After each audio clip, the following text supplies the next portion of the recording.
Okay, तो video की speed ज़्यादा है, तो इसके लिए माज़रत। बिस्मिल्लाहिर्रहमानिर्रहीम। आज के इस वीडियो के अंदर खालिद मसूद के 5वें एडिशन के एमसीक्यू को स्टार्ट करते हैं मिसिंग केसेस को आइडेंटिफाई करने के लिए सेंटिनल सर्विलेंस करती है, natural course of a disease without any intervention, इसको नेचुरल हिस्ट्री ऑफ डिजीज़ कहते हैं। इसके बाद है कि infant mortality rate, life expectancy at 1 year of age और लिटरेसी रेट, इन तीनों को मिला के PQLI बोलते हैं, physical quality of life index हो जाएगा। Okay, prevention and treatment of sexually transmitted disease, तो उसको सोशल हाइजीन कहते हैं। इसके बाद नेक्स्ट है कि physical quality of life index के अंदर वही तीन चीज़ें आ रही थी, in fact mortality rate, life expectancy at 1 year, उसके अलावा लिटरेसी रेट आ जाएगा। ह्यूमन डेवलपमेंटल इंडेक्स के अंदर लाइफ एक्सपेक्टेंसी एट बर्थ आ जाती है, एडल्ट लिटरेसी रेट आ जाएगा, और उसके अलावा इनकम आ जाती है। ओके, नेक्स्ट है कि जो easily understood dimension of health, वो फिजिकल डायमेंशन आ जाएगा। इसके बाद हम आगे चलते हैं। ओके, तो जो कम्युनिटी डायग्नोसिस के अंदर identification and the quantification of health problem आ जाती है। ओके, मॉनिटरिंग क्या होती है? Monitoring day to day follow up activity आ जाती है। हेल्थ के ऊपर आपने 5% GNP GDP आपने खर्च करनी होती है। इसके बाद है कि प्रोग्राम ऑफ इंस्ट्रक्शन, जिसमें स्टूडेंट ग्रुप बना के प्रॉब्लम को सॉल्व करते हैं, उसको बोलते हैं प्रॉब्लम बेस्ड लर्निंग है। कम्युनिटी बेस्ड एजुकेशन क्या होती है? जो कि टीचिंग हॉस्पिटल के बाहर देखने को मिलता है। कम्युनिटी ओरिएंटेड मेडिकल एजुकेशन के अंदर क्या होता है कि आपने इसको हम रेलिवेंट मेडिकल एजुकेशन भी कहते हैं। 5 स्टार डॉक्टर के अंदर डॉक्टर होता है, गुड मैनेजर होता है। इसके बाद है promotion of health, prevention of medicine, prevention of sickness, curative and restorative medicine, तो इसको क्या बोलते होते हैं हम? ओके, इसको हम हेल्थ प्रोटेक्शन वगैरह कहते होते हैं। ठीक हो गया, और ये डेफिनेशन होती है प्रिवेंटिव मेडिसिन की। नेक्स्ट हम आ जाते हैं the first case of a disease in a community, जो कि टेंशन ऑफ इन्वेस्टिगेटर में आता है, उसको इंडेक्स केस कहते हैं। ओके, यहाँ पे प्राइमरी केस लिखा है, उसको काट दो। उसके बाद नेक्स्ट है कि वेब ऑफ कॉजेशन के बारे में क्या बात ठीक है, ये क्रॉनिक डिजीज के लिए सूटेबल होता है। इसके बाद है कि mutual relationship between the living organism और एनवायरमेंट, उसको इकोलॉजी वगैरह कहते हैं। अगर हम डिजीज को इस तरह से लिमिट कर दे कि वो प्रॉब्लम ही ना रहे, तो उसको हम डिजीज कंट्रोल कहते हैं। इसके बाद नेक्स्ट हम आ जाते हैं, नेक्स्ट है हमारा ओके, ब्लास्ट की वजह से उसका हियरिंग पावर खत्म हो गया, उसको हियरिंग एड प्रोवाइड करके, तो उसको क्या बोलते हैं? मेडिकल रिहेबिलिटेशन बोलते हैं। अर्बन स्लम पॉपुलेशन के अंदर आपने आइडेंटिफिकेशन करनी है, क्वांटिफिकेशन करनी है, इसको हम कम्युनिटी डायग्नोसिस कहते हैं। ओके, और अगर आपने कॉम्पिटेंसी को चेक करना है, डिलीनिएट करना है, तो उसको बोलते हैं कॉम्पिटेंसी बेस्ड एजुकेशन है। नेक्स्ट क्वेश्चन की तरफ बोलते हैं। नेक्स्ट हमारा क्वेश्चन है कि नेक्स्ट है कि प्रिवेंटिव, क्यूरेटिव और प्रमोशनल सर्विसेज, इस तीनों क्राइटेरिया को कॉम्प्रिहेंसिवनेस कहते हैं। इसके बाद नेक्स्ट क्वेश्चन आ जाते हैं। नेक्स्ट क्वेश्चन हमारा कि अगर आपने इंटीग्रेट करना EPI को किसी और सर्विसेज के साथ, तो उसको इंटीग्रेटेड हेल्थ केयर सर्विस कहेंगे। जेम थ्योरी लुइस पास्चर ने बनाई थी। फिजियोथेरेपी टर्शरी प्रिवेंशन के अंदर आ जाती है। ओके, इसके बाद नेक्स्ट है कि कंपेयर करना health status of a whole population को, तो उसको इन्फेंट मोर्टेलिटी रेट यूज करना है। कीनिया से आया तो आपने येलो फीवर का वैक्सीनेशन सर्टिफिकेट या करंटीना पे लगा देना उसको। इसके बाद है कि अगर एयर पोल्यूशन को मिनिमाइज कर देना, यानी अगर रिस्क फैक्टर को डेवलप होने से रोक देना, तो उसको प्राइमोडियल प्रिवेंशन कहते हैं। नेक्स्ट क्वेश्चन हमारा कि कि which of the following dimension, जो कि हेल्थ की डेफिनेशन के अंदर कौन कौन से डायमेंशन है? इसमें आपकी फिजिकल और सोशल डायमेंशन आ जाती है। मिलेनियम डेवलपमेंटल गोल में जो goal number, target number, indicator number की तरतीब को देख लेना। इसके बाद नेक्स्ट है ओके, नेक्स्ट है कि जो इंसिडेंस 1% और इंसिडेंस की स्टडी के हफ्ते में कंप्लीट होगी, जो कि नामुमकिन है, तो शॉर्ट ड्यूरेशन की वजह से आपको एरर देखने को बचा था। आयोडाइज साल्ट क्या होती है? हमारी स्पेसिफिक प्रोडक्शन के अंदर आ जाती है। ओके, इसके बाद नेक्स्ट है कि पीरियोडिकल मैमोग्राफी, मैमोग्राफी आपकी स्कैन प्रिवेंशन की तरह आ जाती है। ओके, ठीक है। इसके बाद है कि अर्ली डिटेक्शन और प्रॉम्प्ट डायग्नोसिस, यहाँ आ जाएगा। इसके बाद एपिडेमियोलॉजी की तरफ आ जाते हैं। एपिडेमियोलॉजी में आपने जो इंसिडेंस मालूम करनी है, तो इंसिडेंस हमने स्पेसिफिक एज ग्रुप की मालूम करनी है, जो डिनोमिनेटर आपका टोटल नंबर आ जाएगा। इसके बाद नेक्स्ट है कि सेकेंडरी अटैक रेट आप कैसे मालूम करोगे? सेकेंडरी अटैक रेट आप मालूम करते हैं कम्युनिकेबल डिजीज के लिए, तो चिकन पॉक्स आ जाएगा। The time interval between the receipt of infection by the host and the maximum infectivity, उसको जनरेशन टाइम कहते हैं। ओके, इसके बाद नेक्स्ट है कि डायरिया को प्रिवेंट करने के लिए आपने सैनिटरी लैट्रिन की प्रोविजन करनी है। इसके बाद है कि आइडेंटिफाई करना है मिसिंग केसेस को, तो आपने क्या करना है? सेंटिनल सर्विलेंस करनी है ऐसे लोगों की जिनमें कोई अपेरेंट इलनेस नहीं है। इसके बाद नेक्स्ट है कि प्रायोरिटीज को सेट करना, तो प्रायोरिटीज होती है क्लाइमेटिक कंडीशन पर डिपेंडिंग करती है। First approach for testing aetiological hypothesis, तो केस कंट्रोल स्टडी आ जाती है। ठीक है, कंफर्मेशन के लिए आपकी एक्सपेरिमेंटल आ जाती है। Time interval between the infection by infectious organism और appearance of a sign and symptom, तो उसको बोलते हैं हम इनक्यूबेशन पीरियड कहते हैं। इसके बाद है कि basic tool of measurement epidemiology, तो आपका रेट आ जाएगा। इसके बाद है कि मोटरसाइकिलिस्ट को आपको क्या पहनना चाहिए? हेलमेट पहनना चाहिए, तो उसको बोलते हैं प्राइमरी लेवल ऑफ प्रिवेंशन है। कोहॉर्ट स्टडी को इंसिडेंस स्टडी भी कहते हैं। यहाँ पे आप इंसिडेंस मालूम करते हैं, बिकॉज इसको लॉन्गिट्यूडिनल स्टडी भी कहते हैं। Art and science of health promotion, disease prevention, disability limitation, rehabilitation, तो उसको हम प्रिवेंटिव मेडिसिन कहते हैं। ओके, इसके बाद total number of pulmonary tuberculosis at a given point, तो उसको बोलते हैं पॉइंट प्रीवेलेंस कहते हैं। Okay, length of incubation period, age of sustainable host के ऊपर डिपेंडिंग करती है, बाकी यहाँ पे न्यूमेरिकल है, उसको देख लेना आप। ओके, नेक्स्ट है कि एडवर्ड जेनर ने जो एक्सपेरिमेंट किया था, उसको डायरेक्ट ह्यूमन इनोकुलेशन कहते हैं। जो हॉस्पिटल के अंदर जो आइसोलेशन रूम होते हैं इन्फेक्शन डिजीज के लिए होते हैं, जो इन्फेक्शन डिजीज से लोग सफर कर रहे होते हैं उनके लिए होती है। डिसइंफेक्शन के बारे में क्या बात ठीक है? जो डिस्पोजेबल सिरिंजेस है उसकी आपने स्टेरिलाइज करनी है, रेडिएशन से करनी होती है। ओके, इसकी बात है कि डिजीज कंट्रोल के अंदर कंफर्मेशन ऑफ एपिडेमिक नहीं आती होती है। एक्सपेरिमेंटल एपिडेमियोलॉजी की तरफ इंटरवेंशन करनी होती है। कोहॉर्ट स्टडी में आपका जो स्टडी होती है ह्यूमन के बिहेवियर को अल्टर कर देती है। केस कंट्रोल स्टडी में एक्सपोजर आउटकम ऑलरेडी पहले हो चुका होता है। हेल्थ स्टेटस को आपने कंपेयर करना, तो आपने इन्फेंट मोर्टेलिटी रेट को यूज करना होता है। ओके, 2/2 टेबल से आप केस कंट्रोल स्टडी में वोट रेशियो मालूम करते हैं। Number of exposed person developing the disease within the range of incubation period, तो उसको सेकेंडरी अटैक रेट कहते हैं। सैनिटरी ट्रैक्ट कम्युनिकेबिलिटी को शो करता होता है। इसके बाद है कि host does not shed the infectious agent, तो उसको लेटेंट इन्फेक्शन कहते हैं। इसके बाद नेक्स्ट है कि सब क्लिनिकल इन्फेक्शन के बारे में क्या बात, ठीक है, तो ये हर्ड इम्यूनिटी को बढ़ा देती है। नेक्स्ट है कि changes in occurrence of a disease over longer period of a time, तो उसको सेक्युलर ट्रेंड कहते हैं। Disease is constantly present, this is called endemic, और हाई इंसिडेंस प्रीवैलेंस, तो तमाम एज ग्रुप में तो उसको हाइपर एंडेमिक कहते हैं। अगर बच्चों में तो उसको होलो एंडेमिक कहते हैं। इंसिडेंस अमंग एक्सपोज माइनस तो एट्रीब्यूटेबल रिस्क का फार्मूला। इसके बाद नेक्स्ट आ जाती है ओके, अगर पार्टिसिपेंट को डॉक्टर को नहीं पता तो इसको बोलते हैं हम डबल ब्लाइंड स्टडी कहते हैं। Gap in time between the primary and secondary case, उसको सीरियल इंटरवल कहते हैं। ओके, यहाँ पर ये सेकेंडरी ट्रैक रेट उसको मालूम करने सेंसिटिविटी का फार्मूला A/A/C होता है। 95% सेंसिटिविटी का मतलब 94% नेगेटिव आपको देखने को मिलेगा। Sensitivity sorry specificity true negative और सेंसिटिविटी ट्रू पॉजिटिव आ जाती है। Temporal association it is easier to establish in the acute disease है। नेक्स्ट क्वेश्चन की तरफ आ जाते हैं। Number of death due to specific, अब 100 से मल्टीप्लाई करें तो ये प्रोपोर्शनल डिजीज है। प्रोपोर्शनल मोर्टेलिटी रेट है, नीचे आपका टोटल डेथ आ जाती है। रिगार्डिंग क्रॉस सेक्शनल स्टडी के बारे में क्या बात, ठीक है, यूज क्रोनिक डिजीज के लिए ज़्यादा यूजफुल होती है। लॉन्गिट्यूडिनल स्टडी से आप natural history of disease establish करती है। Validity of screening test, validity में स्पेसिफिसिटी स्क्रीनिंग आ जाती है। Okay, suspected cause precede the observe effect, तो उसको टेम्पोरल एसोसिएशन कहते हैं। इसमें नेक्स्ट है कि ओके फॉलो अप करना, फॉलो अप से अपने इंसिडेंट्स मालूम करना, तो ठीक है, और पीछे जाके प्रीवियस रिकॉर्ड को आपने यूज किया तो ये रिट्रोस्पेक्टिव कोहॉर्ट स्टडी आ जाएगा। अगर कोई डिजीज किसी कंट्री में इंपोर्टेड होता है उसको एक्सोटिक डिजीज कहते हैं। नेक्स्ट क्वेश्चन की तरफ आ जाते हैं। नेक्स्ट क्वेश्चन है कि हॉस्पिटल बोर्न जो चिल्ड्रन होते हैं, अच्छा यहाँ पे जो पेरीनेटल जो मोर्टेलिटी होती है ना, इसमें पुलिस एसोसिएशन आ जाएगा। Okay, statical association between the character and disease due to presence of confounding factor, तो उसको इंडायरेक्ट एसोसिएशन कहते हैं। कंफाउंडिंग की वजह से इंडायरेक्ट एसोसिएशन आ जाती है। इसके बाद है कि यहाँ पर इंटरवेंशन करिए हेल्थ एजुकेशन, तो उसको बोलते हैं एक्सपेरिमेंटल स्टडी बोलते हैं। इसके बाद नेक्स्ट क्वेश्चन की तरफ आ जाती है। एथिकल कंसिडरेशन सबसे ज्यादा एक्सपेरिमेंटल स्टडी के अंदर होती है। नेक्स्ट क्वेश्चन की तरफ आ जाती है। फॉलो करना to see how many got diabetes, तो रिलेटिव रिस्क मालूम करना आपने, यानी इन शॉर्ट ये हमारी कोहॉर्ट स्टडी आ जाती है। Only desire that can actually prove causation, तो एक्सपेरिमेंटल स्टडी से आप कॉजुअलिटी को प्रूव करते हैं। रिलेटिव रिस्क ये मालूम कर लेना। The technique by with sexual partner को आपने आइडेंटिफाई लोकेट इन्वेस्टिगेट ट्रीट करना, तो इसका कॉन्टैक्ट ट्रेसिंग कहते हैं। इसके बाद नेक्स्ट है कि केस कंट्रोल स्टडी के बारे में क्या बात, ठीक है, इसमें रिकॉल बायस हो सकता है।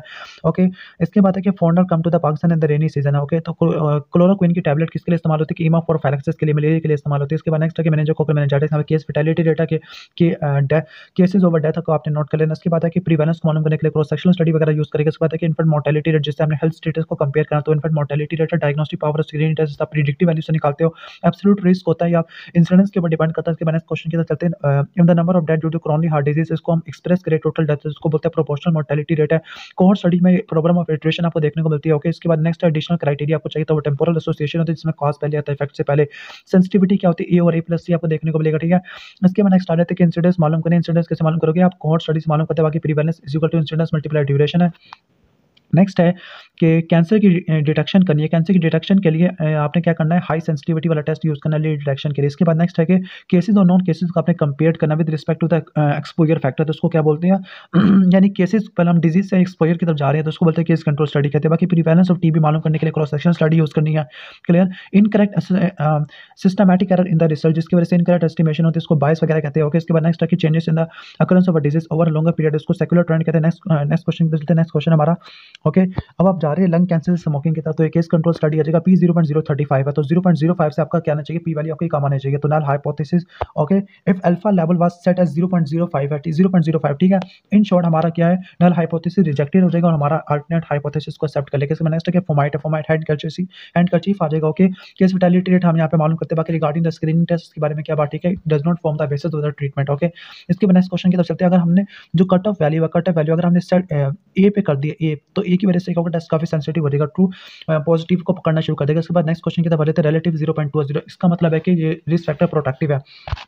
ओके, नेक्स्ट है कि association between risk factor and the disease, तो ratio of chances that case was exposed to the risk factor, तो ये आउट रेशियो की डेफिनेशन होती है। नेक्स्ट क्वेश्चन की तरफ आ जाती है। हॉस्पिटल सेटिंग के अंदर केस कंट्रोल स्टडी सबसे बेस्ट होती है। बाकी 90% स्पेसिफिसिटी का मतलब है कि 90% ट्रू नेगेटिव आ जाएगा। ओके, इसके बाद अगर कट वैल्यू अगर आपने डी पे सेट कर दी, यानी आपने बहुत ज़्यादा दूर लेके चले गए, तो यहाँ पे सेंसिटिविटी कम हो जाएगी, स्पेसिफिसिटी बढ़ना शुरू हो जाएगी, मतलब ट्रू नेगेटिव आपको ज़्यादा मिलने लग जाएगा।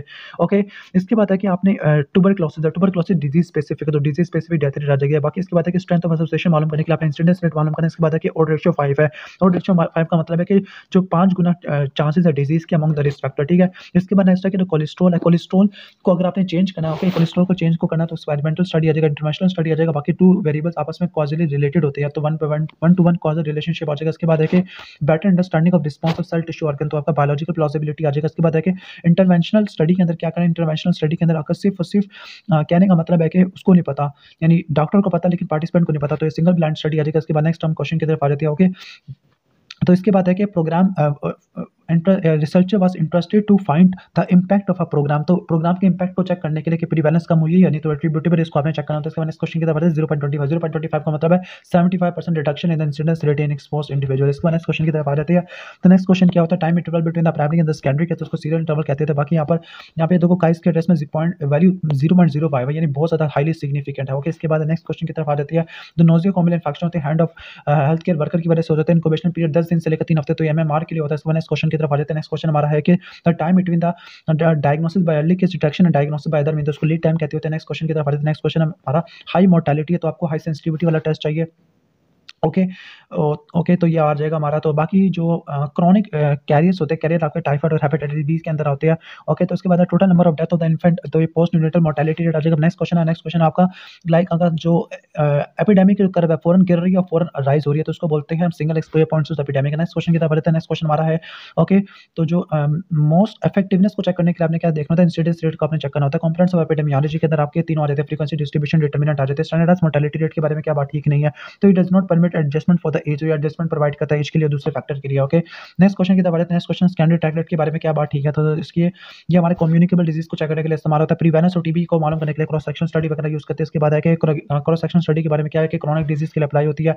एपिडेमियोलॉजिकल सिग्निफिकेंस ऑफ कैरियर ज्यादा होती है, बिकॉज ये कैरियर लोगों को ज्यादा इन्फेक्ट करेगी, हर्ड इम्यूनिटी क्रिएट कर देगी। Criteria of the disease okay, तो क्राइटेरिया क्या होगा स्क्रीनिंग के लिए, डिजीज को इंपॉर्टेंट होना चाहिए। बाकी जो ग्राफ है ना, कॉमन सोर्स, सिंगल एक्सपोजर या पॉइंट सोर्स एपिडेमिक है। इसके बाद नेक्स्ट क्वेश्चन है level of the knowledge. Level of the knowledge है तो ऑर्डिनल डाटा आ जाएगा। इसके बाद है कि जो वन स्टैंडर्ड डेविएशन की तरफ की 68.27 करवा देती है, बाकी बी वैल्यू 0.05 सबकी कम होनी चाहिए। ओके, तो आ जाती है जो लाइन डायग्राम होती है trend of event with the passage of the times को शो करने के लिए इस्तेमाल होती है। इसके बाद नेक्स्ट क्वेश्चन है कि स्टैंडर्ड नॉर्मल डिस्ट्रीब्यूशन के मीन, मीडियन, मोड, सेंटर में आके कौन सेट करता है। मेल क्वेश्चन के बारे में क्या बात ठीक नहीं है, तो उसमें आपको हाई रिस्पॉन्स नहीं देखने को मिलता। आगे फ्रीक्वेंसी डिस्ट्रीब्यूशन क्या होता है, arrangement of data into the group along with the frequency आ जाएगा। ओके, बाकी मीडियन आप 7 मालूम कर लोगे। The line joining the mid point of histogram, तो उसको फ्रीक्वेंसी पॉलीगॉन कहते हैं। बाकी ये ओ माइनस ई यहाँ पे स्केयर आना चाहिए था इसका, ओ माइनस ई का सिग्मा का, तो इसके बोलते हैं ये 2/2 कंडेंसेट टेबल हम यूज करेंगे। पी वैल्यू कहते हैं probability of committing a type one error, alpha error आ जाएगा। ओके, तो नेक्स्ट क्वेश्चन है कि 95%, तो 95% के अलावा जो बाहर वैल्यूज होगी वो 5% होगी, यानी 1 इन 20 आ जाएगा। इसके बाद नेक्स्ट क्वेश्चन है कि फ्रीक्वेंसी पॉलीगॉन को बनाने के लिए आपने पहले हिस्टोग्राम वगैरह बनाना है। ओके, अब कैटेगोरिकल डाटा हमारा कौन सा होता है, कैटेगरी वाइज होता है। दूसरा न्यूमेरिकल डाटा होता है। कैटेगरिकल को क्या बोलते हैं, हमारा क्वालिटेटिव डाटा। क्वालिटेटिव डाटा में जी स्क्वायर पी क्यू और एल स्क्वायर, ये हमारा सैंपल साइज का फार्मूला आ जाएगा। जी स्क्वायर पी क्यू और एल स्क्वायर आ जाएगा। ठीक है, फार्मूले को मिक्स नहीं करना, भी हमारा न्यूमेरिकल डाटा के लिए भी आएगा। पी वैल्यू 0.05 होता है, मतलब 5% पॉसिबिलिटी है बाई चांस की। ओके, अगर आप लार्ज सैंपल साइज और नॉमिनल डाटा, तो आपने काइस के टेस्ट अगर छोटा है तो फोस्टर आ जाएगा, टेस्ट आ जाएगा। बाकी 2/2 कंडेंसेट टेबल है, तो आपने 1 - 1 का 2 - 1 2 - 1 आपको 1 आ जाएगा। ठीक है, इसके बाद नेक्स्ट क्वेश्चन है कि काइस के बारे में टेस्ट के बारे में क्या बात ठीक है, तो ये difference between the to proportion को चेक करने के लिए इस्तेमाल होता है। उसके बाद है कि रेंज के बारे में क्या बात ठीक है, क्वालिटेटिव डाटा के लिए इस्तेमाल नहीं कर सकते। ठीक है, क्वांटिटेटिव के लिए हम इस्तेमाल कर सकते हैं। इसके बाद स्टैंडर्ड डाटा के बारे में क्या बात ठीक है। ओके, अगर it will decrease with the sample size increase, inversely proportional होते हैं। ओके, तो अगर आपने सैम्पलिंग लेनी है, ओके, सैम्पलिंग कहाँ से लेनी है आपने, कहने का मतलब है कि फर्स्ट आइटम जिसमें कोई डिजायर्ड कैरेक्टरिस्टिक्स हो, सेकंड आइटम आपने उस पहले इन्फॉर्मेशन वाले से लिया, तो उसको स्नोबॉल सैम्पलिंग करते हैं। किसके लिए करते हैं, इंट्रावेनस ड्रग यूजर या सेक्सुअली ट्रांसमिटेड डिजीज के लिए करते हैं। बाकी जो WHO यानी जो रिकमेंडेड बाय EPI कवरेज के लिए अपने क्लस्टर सैम्पलिंग वगैरह करनी होती है। ओके, इसके बाद है कि जो टेम्परेचर है वो टेम्परेचर यानी कंटिन्यूअस डाटा आपका आ जाएगा। ओके, इसके बाद है कि जो better indicator of finding the central value, तो मीडियन आ जाएगा। वेरिएंस 16 है तो स्टैंडर्ड डेविएशन 4 आ जाती है, आपने अंडर रूट ले लेना। इसके बाद है कि the sum of square deviation divided by the total number, तो वेरिएंस का फार्मूला लिखा हुआ है। ओके, तो नेक्स्ट है कि the degree to which the sample mean varies from the population mean, उसको हम स्टैंडर्ड एरर बोलते होते हैं। बाकी नेक्स्ट है कि पॉपुलेशन ओके, तो जो कहने का मतलब है कि आपने पॉपुलेशन मीन मालूम करा विद 95% कॉन्फिडेंस इंटरवल, तो आपको स्टैंडर्ड डेविएशन सैंपल्स है तो सैंपल मीन आपको तीनों चीजें चाहिए, आपको स्टैंडर्ड एरर वगैरह चाहिए, आपको हाइट और वेट होती है मीन और स्टैंडर्ड डेविएशन वगैरह पे डिपेंड करती है। इसके अलावा ये है कि ओके, पी वैल्यू 0.05 है, पी वैल्यू का मतलब 5% लेवल ऑफ सिग्निफिकेंस। ओके, इसके बाद नेक्स्ट क्वेश्चन की तरफ आ जाते हैं। क्वेश्चन नंबर हमारा आ जाएगा 30 भी हो गया, 31 की तरफ आ जाते हैं। ओके, जो 31 की तरफ आ जाते हैं, 31 में आके आपने मालूम करना intravenous drug abuser. Intravenous drug user का मतलब ये कौन सा डाटा, आपका नॉमिनल डाटा, तो काइस के टेस्ट आपका आ जाएगा क्लियर।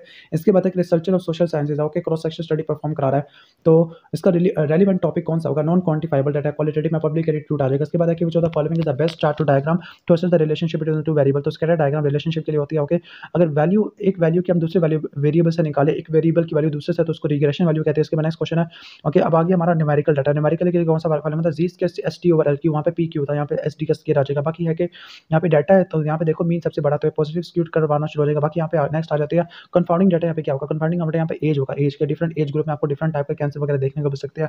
ये सिमेट्रिक डिस्ट्रीब्यूशन अगर मीन आता है तो उसको पॉजिटिव बोलते हैं। पॉजिटिव में आपको कहाँ पे होगा, राइट साइड पे होगा, नेगेटिव में आपको लेफ्ट साइड के ऊपर होगा।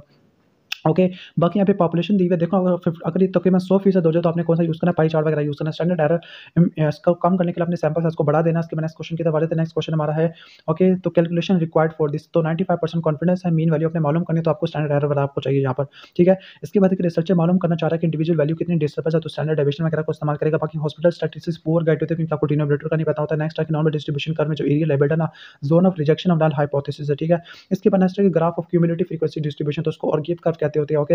नेक्स्ट क्वेश्चन की तरफ आ जाते हैं। नेक्स्ट है वेट और हाइट को डिटरमिन किया, बीएमआई को मालूम किया, तो बीएमआई न्यूमेरिकल डाटा, तो न्यूमेरिकल डाटा आ जाएगा। इसके अलावा स्टैंडर्ड डेविएशन 6 है, ओके, ठीक है। और आपने 127 का आपने मालूम करना, ठीक है। तो 6 आ जाएगा, तो तकरीबन 16 आंसर आ जाएगा, ठीक है। इसके बाद नेक्स्ट क्वेश्चन की तरफ आ जाते हैं। नेक्स्ट क्वेश्चन आ जाएगा कि आपने क्या मालूम करा है, एंटीबायोटिक की और बी की एफिकेसी में कहने चेक करनी होती है, ठीक है, ओके। और यहाँ पर कहती है कि जो इन्फेक्शन है 16 में डेवलप हुआ, बाकी में नहीं हुआ, तो इनको स्टैटिकली डिफरेंस को चेक करने के लिए काइस के टेस्ट वाला आपने यूज़ करा होता है नॉमिनल डाटा के अंदर, ओके। इसके बाद नेक्स्ट है कि 56 का 64, यानी यहाँ पे आ जाएगा 4, ओके। तकरीबन आपके 2 स्टैंडर्ड डेविएशन आपको देखने को मिलेगी, ठीक है, ओके। 2 स्टैंडर्ड डेविएशन आपको देखने को मिलेगी, 95% आ जाएगा। सो नेक्स्ट क्वेश्चन की तरफ आ जाते हैं। नेक्स्ट क्वेश्चन अगर सैंपल साइज 30 है, 40 से कवर कराना, तो हमने फोस्टर एग्जैक्ट टेस्ट इस्तेमाल करना, ठीक है, एफिकेसी को चेक करने के लिए, यानी नॉमिनल डाटा के लिए। इसके बाद नेक्स्ट क्वेश्चन की तरफ आ जाते हैं। क्वेश्चन नंबर 51 है। क्वेश्चन नंबर 51 में 95% का मतलब 2 स्टैंडर्ड डेविएशन या 2 स्टैंडर्ड एरर आपने लेनी है, मीन प्लस 2 स्टैंडर्ड एरर आ जाएगा, ठीक है। इसके बाद नेक्स्ट क्वेश्चन की तरफ आ जाते हैं। नेक्स्ट स्टैंडर्ड एरर क्या होगा, नीचे ऊपर स्टैंडर्ड डेविएशन और नीचे आपका √100 आ जाएगा, तो आंसर आपका बना जाएगा, ओके। नेक्स्ट क्वेश्चन की तरफ आ जाते हैं। नेक्स्ट क्वेश्चन हमारा स्टडी कंडक्ट की गई है to find the standard of difference between the mean weight. अब मीन वेट को देखने के लिए किया है, उस सैंपल साइज काफी ज्यादा बड़ा है, तो कौन सा टेस्ट यूज करेंगे, टी टेस्ट आप यूज करोगे, ठीक है। बाकी एपिडेमियोलॉजिस्ट नॉमिनल डाटा से डील करे तो नॉमिनल के लिए काइस के टेस्ट वगैरह यूज करते हैं। बाकी ये चेक करना है कि 2 मीन्स के दिन आपने टी टेस्ट वाला आपने परफॉर्म करना होता है, ओके। इसके बाद नेक्स्ट क्वेश्चन की तरफ आ जाते हैं, ओके।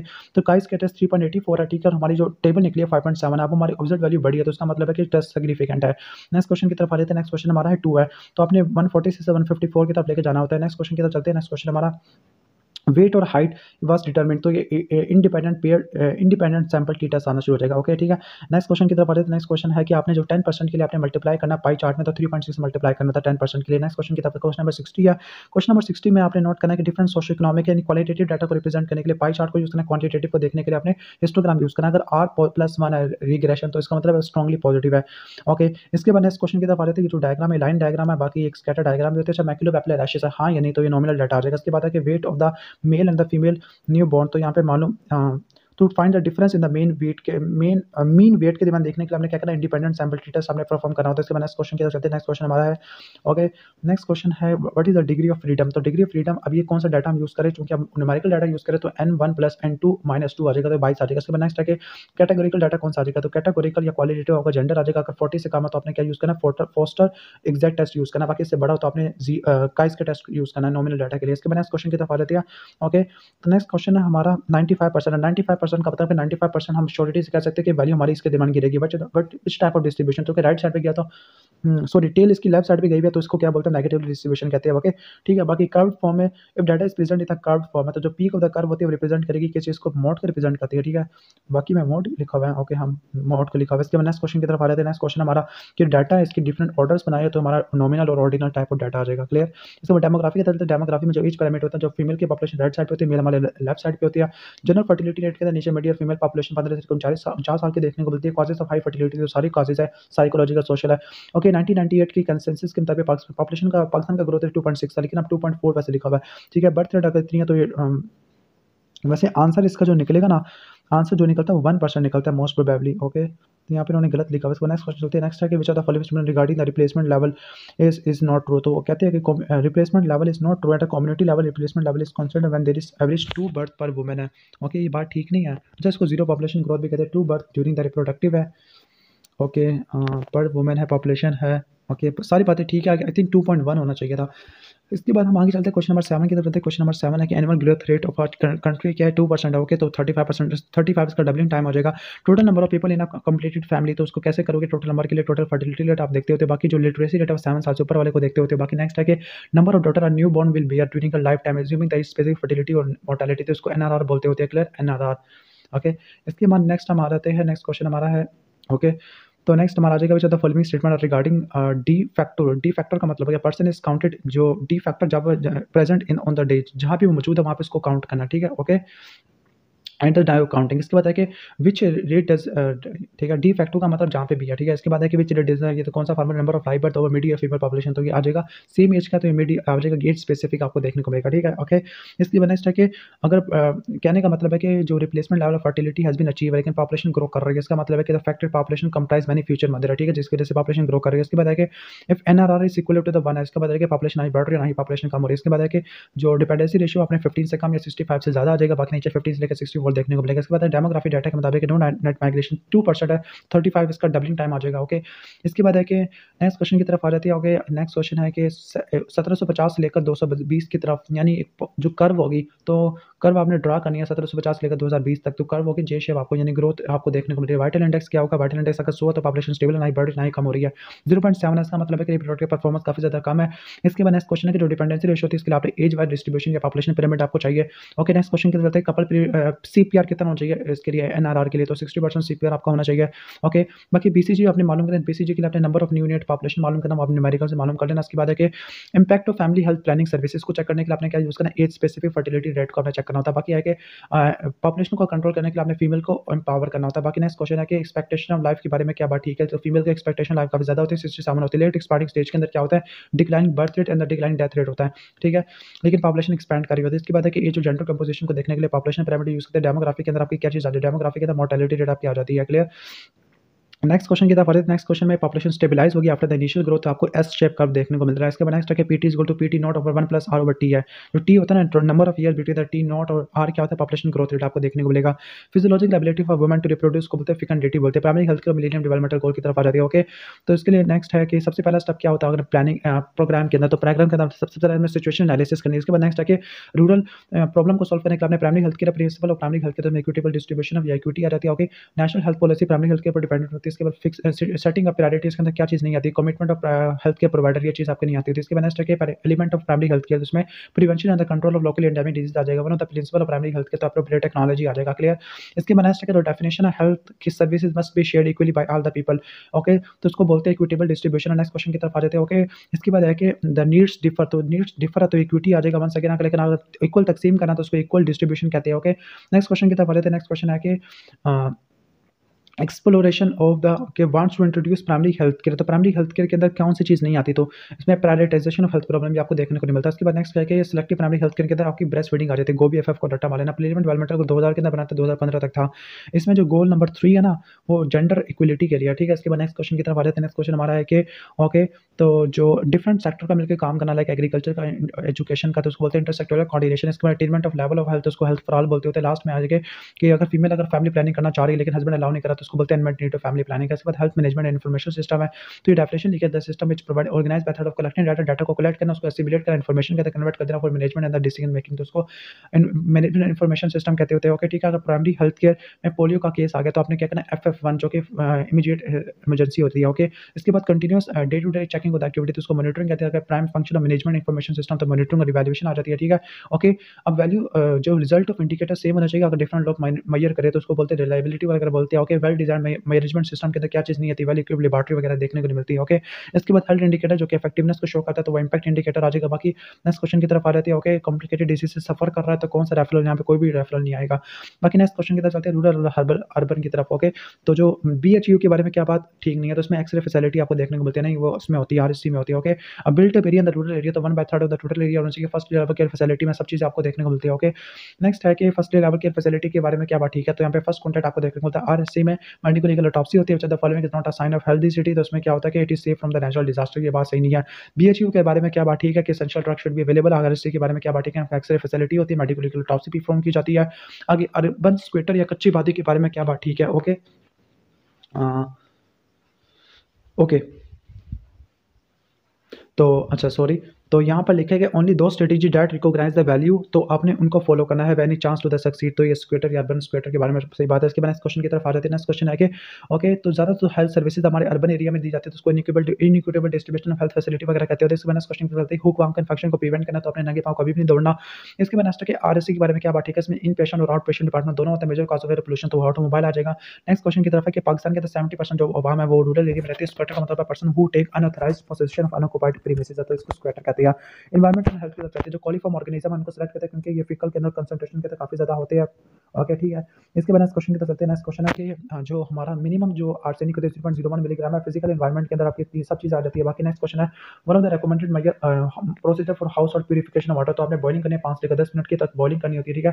इसके बाद नेक्स्ट क्वेश्चन है कि okay 30 year old female was advice x ray of abdomen, तो आपने मेंस्ट्रुअल हिस्ट्री वगैरह आपने पहले पूछनी है, फिर आपने एक्सरे देना। इसके बाद है कि फ्लोराइड 0.03 है, तो ये काफ़ी ज़्यादा कम क्वांटिटी है। इनहांस ग्रीन हाउस इफेक्ट है कार्बन डाइऑक्साइड की वजह से देखने को मिलता है। बाकी during chlorination the contact free residual chlorine होते हैं 0.5 मिलीग्राम होते हैं, कॉन्टैक्ट पीरियड 1 घंटे का आपको देखने को मिलेगा। ओके, जो एलुम होती है ये 5 से लेकर 40 मिलीग्राम पर लीटर इस्तेमाल की जाती है रैपिड सैंड फिल्ट्रेशन प्लांट के अंदर। बाकी है कि स्लो सैंड फिल्ट्रेशन प्लांट में 0.15 से लेकर 0.35 थिकनेस देखने को मिलती है। क्लोरिनेशन वाटर 0.2 से लेकर 0.5 वायरसेस को किल नहीं करता होता, खासतौर पर पोलियोमाइलिटिस वाले वायरसेस को।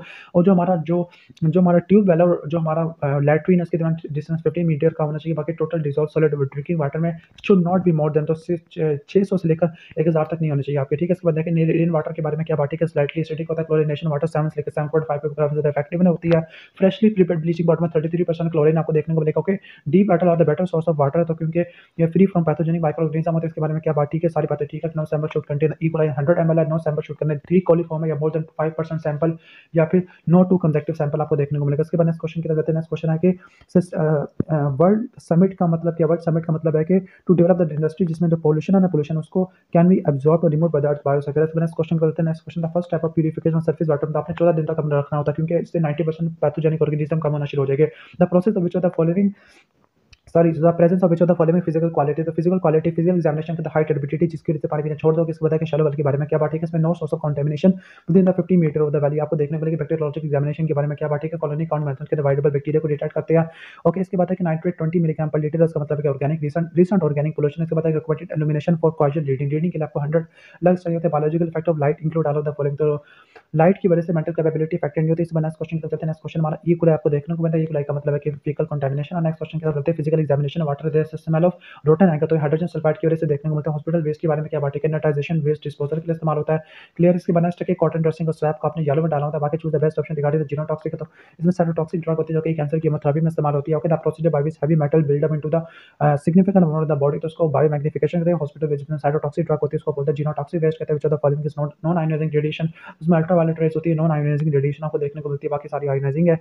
ओके, आयोनाइजिंग रेडिएशन से कौन प्रोटेक्ट नहीं करता, चिल्डिंग विद द क्लॉथ, कपड़े कभी भी प्रोटेक्ट नहीं करते। इसके बाद नेक्स्ट है आयोनाइजिंग रेडिएशन कौन सी है, हमें गामा रेडिएशन आता है। डोसिमीटर टोटल रेडिएशन डोज के लिए इस्तेमाल होता है। बाकी है कि screening test to detect exposure to the ionising radiation, तो वाइट ब्लड डब्ल्यूबीसी काउंट को आपने देखना कोबाल्ट गामा रेज को प्रोड्यूस करता होता है। बाकी नेक्स्ट क्वेश्चन हमारा ओके, तो जो container line with the yellow plastic है तो इसमें आपका रिस्क वेस्ट आपको जमा हो जाता है। बाकी है कि suppose you are a member of hospital waste management team है, तो आपने क्या करना है, ब्लड यूरिया इनको अपने safe disposal of liquid waste के लिए तो केमिकल डिसइंफेक्शन वगैरह करनी होती है। इसके बाद नेक्स्ट है कि एयर पोल्यूशन को मिनिमाइज करने के लिए डबल चैम्बर पायरोलिटिक इंसिनरेटर यूज करना होता है।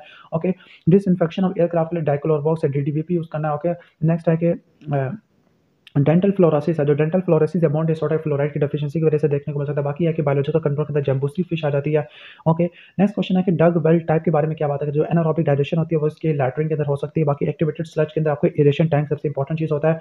नेक्स्ट क्वेश्चन है कि अगर ग्राउंड वाटर काफी साल्टी है, ओके, लेकिन surface water in the form of canal available है, तो आपने रैपिड सैंड फिल्ट्रेशन प्लांट आपने करना होता है। नेक्स्ट क्वेश्चन की तरफ। नेक्स्ट क्वेश्चन है कि ओके, जो आर रिसाइक्लेबल के लिए इस्तेमाल होता है, लाइक हमारा कल्चर मीडिया के लिए जो हमारे ऑटोक्लेविंग करता है। Colour coding of container for this type of waste, जो ऑटोक्लेविंग वाला कल्चर मीडिया वाला तो आर रेड वैसे लिखा हुआ है। इसके बाद नेक्स्ट क्वेश्चन देते हैं। नेक्स्ट क्वेश्चन हमारा है कि एयर टेंपरेचर वेलोसिटी ह्यूमिडिटी, तो उसको करेक्टेड रिफ्लेक्टेड टेंपरेचर वगैरह कहते होते हैं।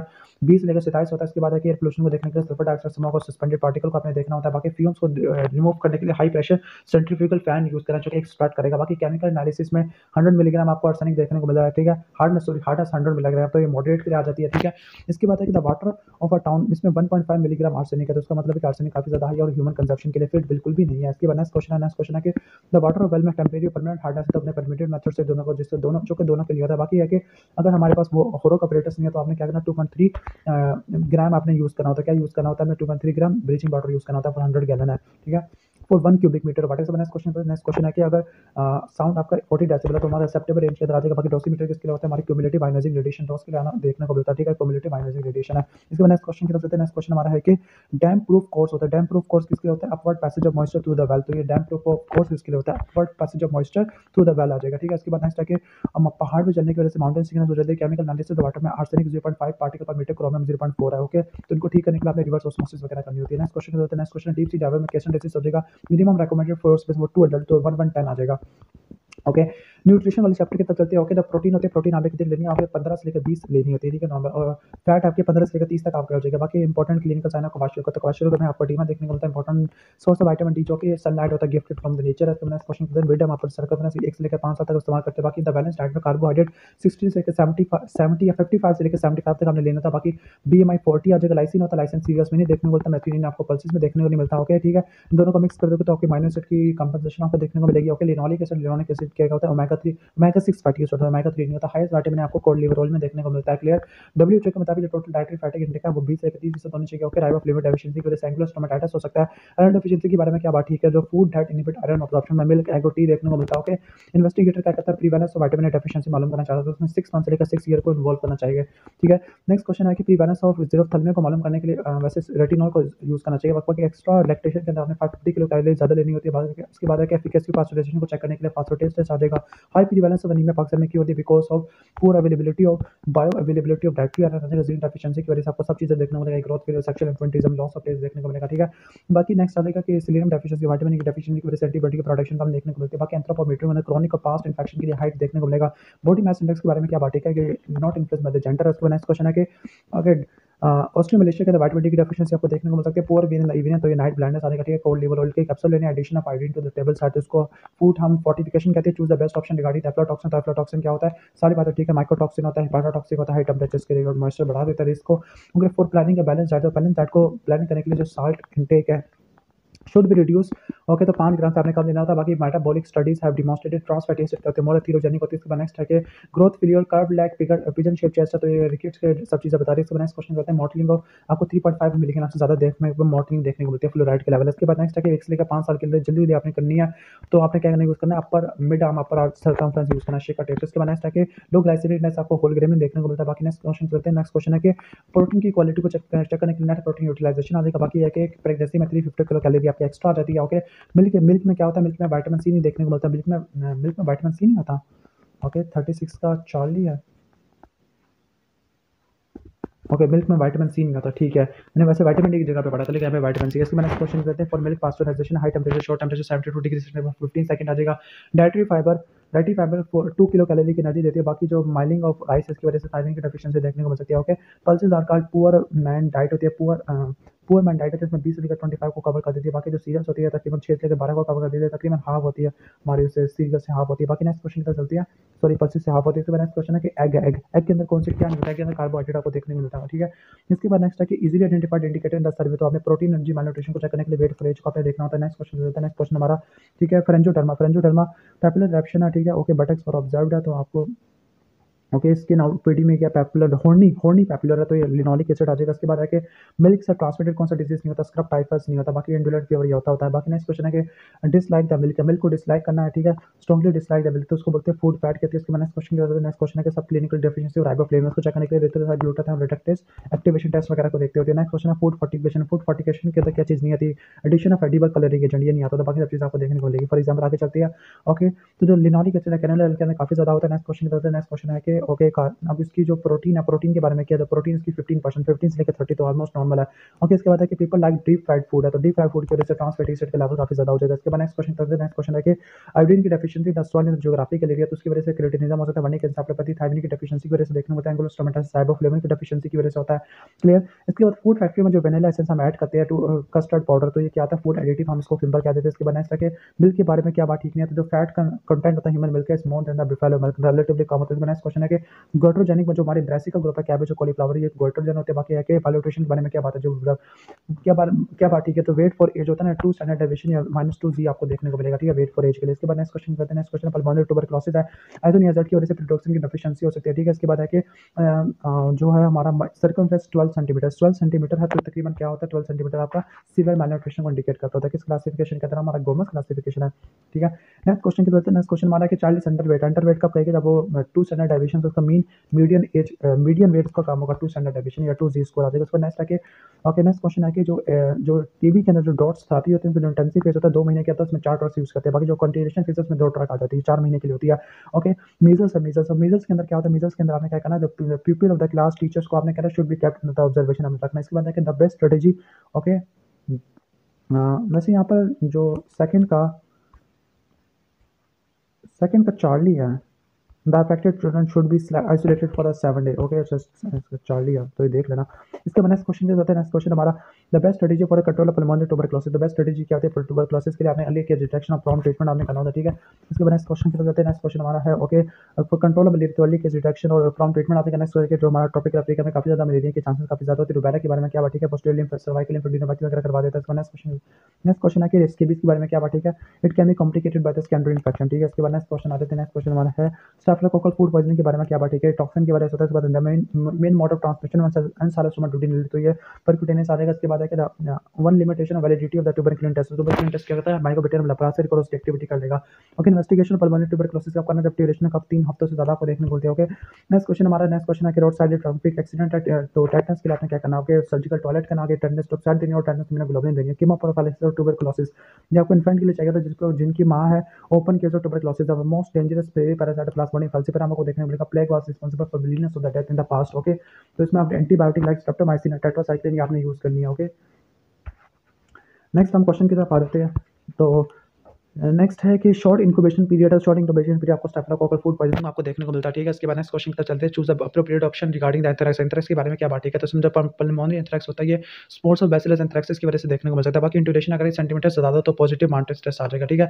ओके, नेक्स्ट क्वेश्चन आ जाता है। नेक्स्ट क्वेश्चन हमारा है कि कंजेनिटल रुबेला के बारे में क्या बात, ठीक है। क्रॉनिक इन्फेक्शन होता है, ठीक है। Contraindication of giving anti rabies vaccine. तो एंटी रेबीज वैक्सीन अनप्रोवोक्ड, तो ये कॉन्ट्राइंडिकेशन आपने यूज नहीं करनी है। Unprovoked bite by the lizards में आपने इस्तेमाल नहीं करना। बाकी इस बार नेक्स्ट क्वेश्चन की तरफ आ रहे थे। वाटर डायरिया बहुत जल्दी हो गया, सडन हो गया, ठीक है। तो ये toxic shock syndrome due to contaminated measles vaccine for the prevention of influenza, तो आपने क्या यूज करना है? आगे सारी वैक्सीनेशन आपने यूज करनी है ऑल ऑफ द अबव। तो बेस्ट ऑप्शन क्या होगा? ऑल ऑफ द अबव है। ओके, ठीक है। तो इसका बेस्ट ऑप्शन एलिफेंट है, ठीक है।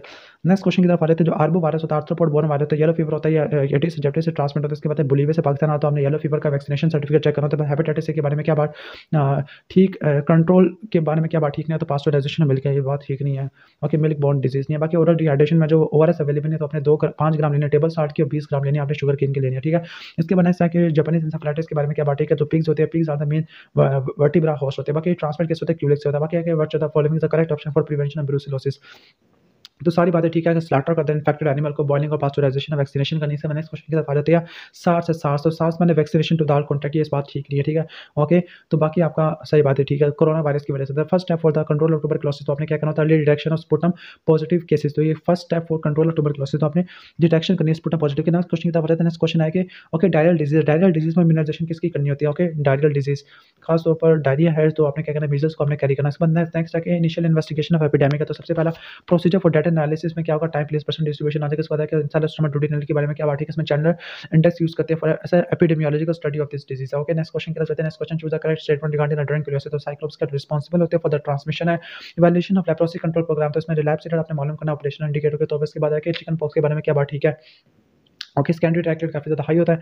क्रॉनिक डिजीज़ के बाद है कि मेनिंजोकोकल मेनिंजाइटिस के बारे में क्या बात है कि ये सऊदी अरब में काफ़ी ज़्यादा होता है, बाकी कोई भी बात ठीक नहीं है। इसके बाद नेक्स्ट क्वेश्चन पर चलते हैं। नेक्स्ट क्वेश्चन हमारा है okay, the preventive steps against the spread of the disease from the infection. Okay, यानी from the medical staff to the immunocompromise, तो मेडिकल स्टाफ से इम्यूनो कॉम्प्रोमाइज पेशेंट से जो होती है इसको हम रिवर्स बैरियर नर्सिंग कहते हैं। नेक्स्ट क्वेश्चन है कि अगर HIV से इन्फेक्टेड मदर है तो हमने क्या करना है? ओके, तो उसके लिए प्रिवेंट करने के लिए एंटीवायरल थेरेपी देनी है बच्चे को और माँ को, दोनों को देनी है। इसके बाद कि माँ अगर पॉजिटिव ऐसी फास्ट बैसिलस है तो हमने क्या करना है? प्रोटेक्ट द न्यू बॉर्न, तो आपने क्या करना है? टीबी माँ को डॉट्स थेरेपी देनी है बच्चे के लिए ट्यूबरकुलोसिस टेस्ट, अगर पॉजिटिव तो कीमोप्रोफाइलेक्सिस देनी, अगर पॉजिटिव है तो कीमोप्रोफाइलेक्सिस विद आइसोनियाज़िड वगैरह देनी है, ठीक है। इसके बाद pre requisite for disease eradication, तो डिजीज एराडिकेशन के सब ऑलमोस्ट सब चीज़ आपको प्री रिक्विजिट होती है। Early easy diagnosis, animal reservoir, ये सब चीज़ आती है। इसके बाद नेक्स्ट क्वेश्चन है कि out of the following which of the following more likely to be eradicated, तो कौन सा होने वाला मीजल्स आपको एराडिकेट होने वाला है। इसके बाद है कि नेक्स्ट क्वेश्चन है कि जबरन एन्सेफेलाइटिस के बारे में क्या बात, ठीक है। कोई वैक्सीन अवेलेबल नहीं है, हालांकि बात गलत है, वैक्सीन अवेलेबल होती है। कौन को हेमरेजिक डेंगू हेमरेजिक फीवर के बारे में क्या बात गलत है। ओके, तो मेन कंट्रोल तो आपने वैक्सीनेशन देनी है, हालांकि वैक्सीनेशन इसके इतनी अच्छी है नहीं। इसके बाद है कि कीमोप्रोफाइलेक्सिस कैसे होगी? मेनिंजोकोकल मेनिंजाइटिस के लिए फैम्पिसिन से देते होते हो, क्लियर। इसके बाद नेक्स्ट क्वेश्चन है कि हमारा WHO का मुताबिक best strategy for the control of rabies, तो एंटी रेबीज वैक्सीनेशन दोगे to the dogs on the mass level, ठीक है। एंटी रेबीज वैक्सीनेशन देनी है अपने डॉग्स की, ठीक है। इसके बाद नेक्स्ट क्वेश्चन की तरफ जाते हैं। नेक्स्ट क्वेश्चन हमारा है कि which of the following statement regarding the congenital rubella is true, तो जो मोस्ट कॉमन कंजेनिटल डिफेक्ट या डेफनेस कार्डिक मालफॉर्मेशन कैटेटर आपको देखने को मिल सकते हैं, क्लियर। इसके बाद नेक्स्ट क्वेश्चन है कि कुत्ते ने काट लिया है, ठीक हो गया, ओके, तो मोस्ट एप्रोप्रिएट प्रिवेंटिव मेजर क्या होगा? Anti rabies immunoglobulin anti rabies serum देना होगा, ओके, ठीक है, और कुत्ते को ऑब्जर्व करना था दिन तक। इसके बाद नेक्स्ट क्वेश्चन हमारा HIV एड्स से पॉजिटिव है, ओके, ठीक है, ओके, ब्रेस्ट फीडिंग करना चाह रही है तो उसको क्या करना चाहिए? ओके, इसके बाद है कि यहाँ पे उसने क्या कि 50 का एलिफेंट को उसने सिलेक्ट किया, ओके, कि mother should not breast feed her baby, क्योंकि एचआईवी चला जाएगा। इसके बाद है कि one of the reason for the rapid spread of the disease, तो one of the rapid spread of the disease में क्या होगा, okay, one of the reason for the rapid spread disease in community, तो short incubation period positive turn करते हैं आपको वो dinghy haemorrhagic fever में देखने को मिला है। इसके बाद नेक्स्ट है कि 2 डोजेज आपने टीटी के लगवाने should be given to the pregnant mother. इसके बाद नेक्स्ट है कि लेप्रोसी के बारे में क्या बात ठीक है, तो लेप्रोसी में क्या, लेप्रोसी में इंक्यूबेशन पीरियड 3 से लेकर 5 साल तक आ जाता है। इसके बाद है कि अनीमिया काफ़ी ज़्यादा कॉमन है, तो अनीमिया हुक फॉर्म की वजह से होता है, तो उसको हमने सैनिटरी डिस्पोजल ऑफ ह्यूमन एक्सीक्रीटर वगैरह करना है। इसके बाद नेक्स्ट है कि ओके, एक्यूट इलनेस क्या है, चाइल्ड इलनेस मैकुलर रैशेस 5वें दिन पे आना शुरू हो गया, ओके, पंच आउट से आपको स्क्रब टाइफस में आपको देखने को मिलता है, ब्लैक एंड स्क्रैप, तो स्क्रब टाइफस में देखने को मिलता है। ओके, नेक्स्ट क्वेश्चन की तरफ चलते हैं। नेक्स्ट क्वेश्चन हमारा है कि okay, identification and the treatment, तो अल्टीमेट इसमें क्या रहेगा, टाइफाइड आ जाएगा, ठीक है, जो कैरियर्स होते हैं वो टाइफाइड में आपको देखने को मिलता है, ठीक है। इसमें नेक्स्ट क्वेश्चन है कि डॉट्स थेरेपी और कंप्लेंट्स और tingling and the numbness of the toxin की डेफिशिएंसी होगा। इसमें नेक्स्ट क्वेश्चन है कि रेजिस्टेंस पल्मोनरी ट्यूबरक्लोसिस है, तो आपने क्या करना है, हाई लेवल रेफरल फैसिलिटी की तरफ रेफर करना है। इसके बाद एड्स और पल्मोनरी ट्यूबरक्लोसिस से सफर कर रहा है, तो टेस्ट क्या होगा, नेगेटिव आ जाएगा, bad test. Laboratory identification of diagnosis में एड्स में तो लाइसा टेस्ट सेंसिटिव टेस्ट होता है। इसके बाद नेक्स्ट क्वेश्चन की तरफ आ जाती है, कंजेनिटल रूबेला के अंदर आईजीएम का लेवल आपने देखना होता है। इसमें नेक्स्ट क्वेश्चन है कि out patient skin out patient department में क्या होगा, ओरिएंटल्स हो रहा है तो क्या होता है, इसका वेक्टर स्टैंड फ्लाई हो जाती है, ओके। इसके बाद है कि arbo virus infection, yellow fever virus आपका आ जाएगा, क्लियर। इसके बाद नेक्स्ट क्वेश्चन है कि after 48 hour in duration of the site of injection 1.5 centimetre के टेस्ट पॉजिटिव और child is infected with tubercle bacillus. इसके बाद नेक्स्ट है कि रेट्रोऑर्बिटल पेन डेंगू फीवर में देखने को मिलता है। वायरल हेपेटाइटिस इसको प्रिवेंट करने के लिए फीकल कंटामिनेशन ऑफ फूड और वाटर आपने करना होता है। इसके बाद नेक्स्ट है कि 3 doses course of hepatitis B vaccination दी गई है, तो कौन सी प्रोटेक्शन के लिए एंटी एचबीएसएजी को देखना होता है, इम्यूनाइजेशन के लिए। इसके बाद है कि अर्ली केस डिटेक्शन आपने करनी होती है, अर्ली केस डिटेक्शन के लिए आपने क्लस्टर टेस्टिंग करनी है सेक्सुअली ट्रांसमिटेड डिजीज के अंदर। इसके अलावा है कि नेक्स्ट है कि टेटनस से बचने के लिए आपने 3 इंजेक्शन देने हैं, tetanus toxoid to the mother. वैसे 2 इंजेक्शन लिखे हुआ बुक में, 2 ही हम करेंगे। इसके बाद नेक्स्ट क्वेश्चन है कि 3 year old child develop minute pinkish discrete rash, लेकिन इलाजमेंट पोस्ट ऑरिकुलर है। इसके अलावा तो जो पोस्ट ऑरिकुलर होती है किसके लिए होती है, हमारी रूबेला के लिए होती है। नेक्स्ट कन्फर्मेशन ऑफ पोलियोमाइलाइटिस, तो स्टूल टेस्ट हुआ था, पोलियोमाइलाइटिस आ जाएगा 24 से लेकर 48 घंटे के लिए आ जाएगा। इसके बाद नेक्स्ट क्वेश्चन की तरफ आ जाती है, ओके। नेक्स्ट क्वेश्चन है कि थ्रोम्बोसाइटोपेनिया, रेस हेमाटोक्रेट और डेंगू हेमरेजिक फीवर आपको देखने को मिलता है, क्लियर, तो ये भी आ जाएगा। नेक्स्ट क्वेश्चन है हमारा, ओके। तो नेक्स्ट क्वेश्चन है हमारा कि जो डॉक्टर है, डॉक्टर ने कहा है कि आपने नंगे पाँव नहीं जाना क्योंकि इंसान स्टोमेटोडीनल इन्फेक्शन हो सकता है। बाकी जो कार्डिक मैलफॉर्मेशन रूबेला के अंदर आईजीएम एंटीबॉडी आपको देखने को मिलते हैं। बाकी नेक्स्ट क्वेश्चन है कि ओके, आगे फिट्स है आर्म्स और लेग्स फ्लेक्स्ड हुई है, तो ये टेटनस प्लूरिनटोरम की वजह से देखने को मिल सकते हैं, ओके। एचआईवी और ट्यूबरक्लोसिस, एचआईवी पेशेंट में 30 to 50 टाइम ट्यूबरक्लोसिस होने के चांसेस काफ़ी ज़्यादा होती है, क्लियर। बाकी यहाँ पे लिखा है कि एचआईवी के बारे में क्या बात है, रेट ऑफ एचआईवी ट्रांसमिशन तो 20 से 25% होता है। इसके बाद है नेक्स्ट है कि कोस्ट इफेक्टिव ऑप्शन किया है टेटनस के लिए, तो टेटनस टॉक्साइड इम्यूनाइजेशन आ जाती है, क्लियर। इसके बाद एचआईवी और एड्स के बारे में, जो एचआईवी एड्स ज़्यादा कब लगेगा, जब रीकैपिंग द नीडल करेगा। इसके बाद है कि gold standard for the diagnosis of pulmonary tuberculosis, तो आपने क्या करना है, स्पुटम फॉरेस्टेड फास्ट बैसिलस करना। The main mode of transmission of hepatitis C क्या होता है, ब्लड ट्रांसफ्यूजन आपको देखने को मिलता है। बाकी नेक्स्ट क्वेश्चन है कि ओके, बाकी detection of which of the following is required for the purpose कि हेपेटाइटिस बी का इन्फेक्शन आता है, वैक्सीनेशन सक्सेसफुल है, तो ये एंटी एचबीएस सरफेस एंटीबॉडी को आपने देखना होता है। इसके बाद नेक्स्ट क्वेश्चन हमारा, ओके, तो जो कंजेनिटल मैलफॉर्मेशन होती है फर्स्ट ट्राइमेस्टर में काफी ज्यादा कॉमन होती है। Next question hepatitis B vaccination है, तो आपने हेपेटाइटिस बी का एक्सपोजर पहले करना होता है। ग्लूकोज हम ऐड इसलिए करते हैं क्योंकि सॉल्ट वाटर की एब्जॉर्प्शन वगैरह करवा देता होता है।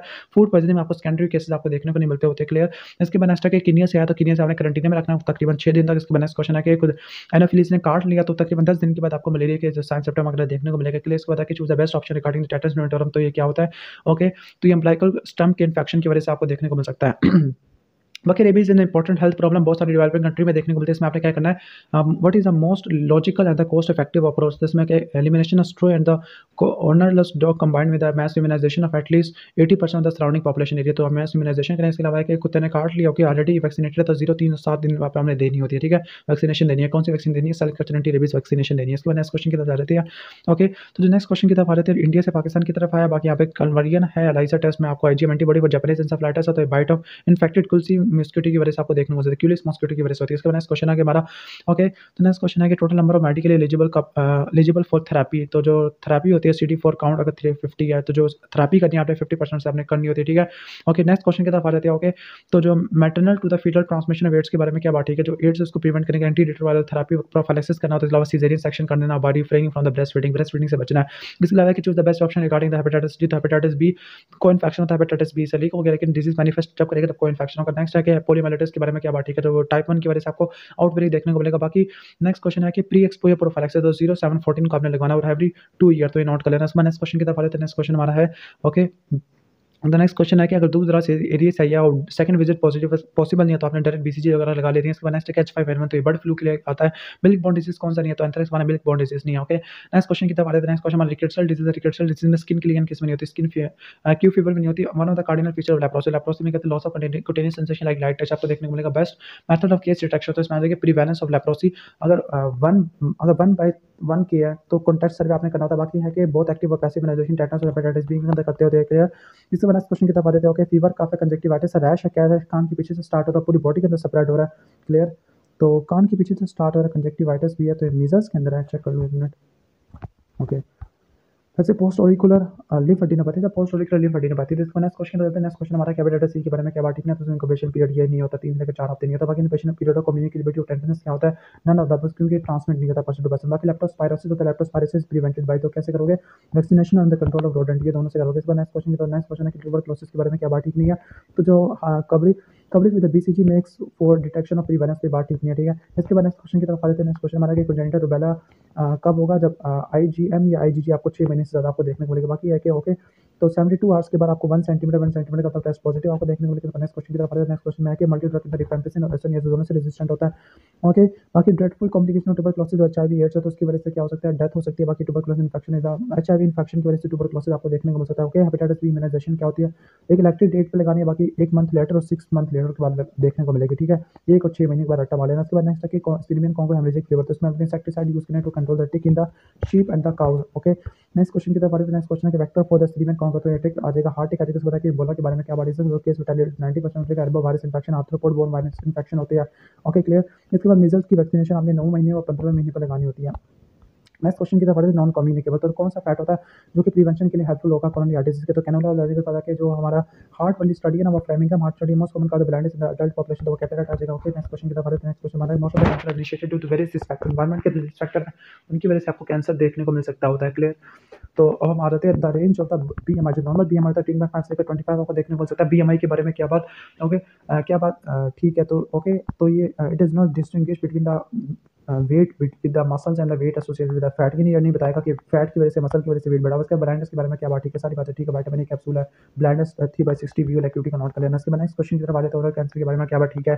ओके, तो प्री कैंसर रीजन होती है, हम 15 साल तक डिटेक्ट कर सकते हैं, तो प्रायर टू द चेंजेस तो इन्वेसिव कैंसर 15 साल लगते हैं। लंग कैंसर होता है ये आपको सबकी वजह से, आर्सेनिक, निकल, क्रोमेटिन सबकी वजह से देखने को मिल सकता है। बाकी विच of the following is true about diabetes, diabetes के बारे में क्या बात, ठीक है, रूबेला, माम्स, कॉक्स की है, एमसीएस रट्टा करवा लो, ये बीसल कोड आते थे। इसके बाद नेक्स्ट क्वेश्चन के तरफ आ जाते हैं। Search of unrecognised malignancy by means of rapidly detecting test, उसको स्क्रीनिंग कहते हैं, कैंसर स्क्रीनिंग कहते हैं। नेक्स्ट क्वेश्चन की तरफ आ जाते हैं। डेवलपमेंट के प्रोपोर्शनल मोर्टेलिटी रेट जो कि सीएचटी की वजह से 25 से लेकर 30% होता है। नेक्स्ट क्वेश्चन की तरफ आते हैं। नेक्स्ट क्वेश्चन है कि okay, next question cross sectional study हम किसे लेकर प्रीवेलेंस को मालूम करने के लिए इस्तेमाल करते हैं। मॉडिफाइबल रिस्क फैक्टर कौन सा नहीं है, तो उसमें एज आपका मॉडिफाइबल रिस्क फैक्टर नहीं आता। बाकी tobacco smoking is a risk factor को क्रोनिक हार्ट डिजीज, ठीक है। ओके, तो कौन सी स्टेटमेंट ठीक है, क्रोनिक हार्ट डिजीज के अंदर क्रोनिक स्मोकिंग में the risk of death will not decrease, तो डिक्रीज नहीं होता। बाकी कांस्टेंट आता होता है। बाकी जो वेस्ट ओवर हिप रेशियो देखो 1.2 है। ओके, तो उसका मतलब ओबेसिटी या मोर्बिडिटी होने के चांसेस काफी ज्यादा होते हैं। इसका नेक्स्ट क्वेश्चन है कि मेल के अंदर कौन सा कैंसर ज्यादा होता है, मेल के अंदर, मेल एडल्ट में तो ब्रोंकस वाला, वैसे अगर प्रोस्टेट होता है प्रोस्टेट का पहले लिखना था। बाकी पाकिस्तान के अंदर ब्रेस्ट कैंसर काफी ज्यादा कॉमन है। जो ब्लड प्रेशर 150/90 तो blood pressure is within the normal range है, ये गलत बात है। बाकी टाइप 1 हाइपरटेंशन। बाकी नेक्स्ट आ जाते हैं वेट है, तो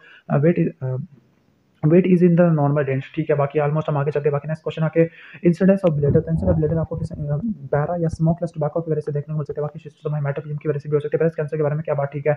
ओके, द अर्ली फर्स्ट जो प्रेगनेंसी होती है बचा लेती है। बाकी नेक्स्ट क्वेश्चन की तरफ आते हैं। नेक्स्ट क्वेश्चन हमारा है ओके, सेंसिटिव मेथड के लिए आपने क्या करना, जो ब्रेस्ट के लिए तो मैमो करा के आ जाते हैं। नेक्स्ट क्वेश्चन की तरफ नेक्स्ट क्वेश्चन आ जाएगा, ठीक है।